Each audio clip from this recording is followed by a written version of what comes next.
Hey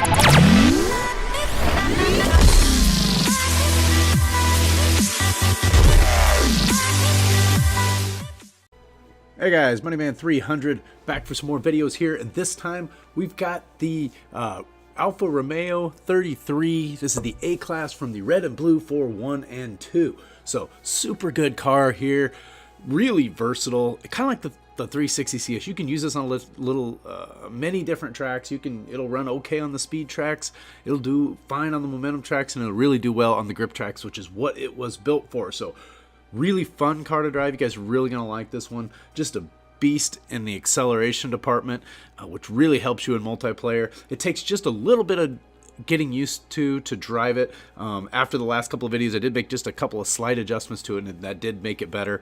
But it takes just a little bit because it's a little bit twitchy. It's going to really want to turn in. But once you get used to it, a race or two, man, I think things, whoa, hit my microphone there. That thing's a beast. So let's hop over here and let's take a look at our build and our tune. Get over here. Paint's not what I'm looking for. Upgrade. And let's get over to the conversions. I can't remember if there's, I know there's not an actual engine conversion here. So we are on the stock. We did not do a drivetrain conversion. Maybe, yep, got the twin turbo on the aspiration conversion. We are going to have in the aero department both the race front bumper and the race rear wing. And we'll get over in the tires. On our tires, being a grip build and just the way that this car kind of lays out once you get up to A-Class, we do have full race tire compound on here and probably full width as well. So yeah, 265s in the front and 325s in the rear. So only one upgrade that you can do, and they're both done there. If you saw in the picture, I don't have any wheels on this. These are the stock Alfa Romeo wheels, and I believe they are the lightest that you can get. So this is one of those cars that comes with lighter wheels. Now, as you can see as I scroll through all of these, there's a couple here that might give you a PI back to play around with on something, or if you just like something better, or if you want to do a width. I didn't feel the need to do, and if you've seen other builds of this, it's pretty common to go ahead and just leave the stock wheels on this. So we do have stock wheels there. I'm not gonna have a clutch. Don't ever have a clutch on.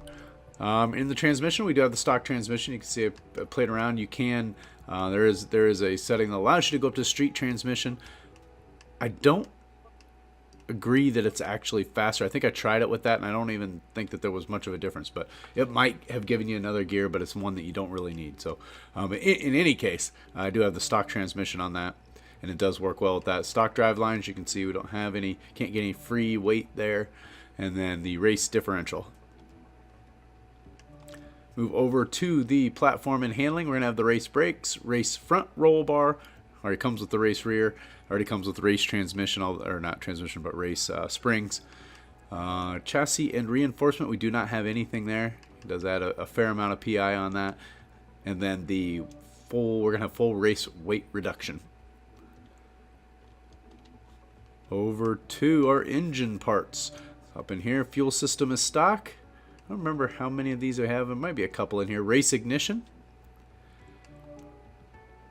Race exhaust. Race cams and valves. Stock valves. Race engine block. Stock pistons and compression. And the stock street twin, or street, which is actually stock, but street twin turbo in there. So the stock twin turbo, and that is going to be the last of all of our parts. So let's hop over into our tune, and we are going to be at 28 and 28 on our tire pressure.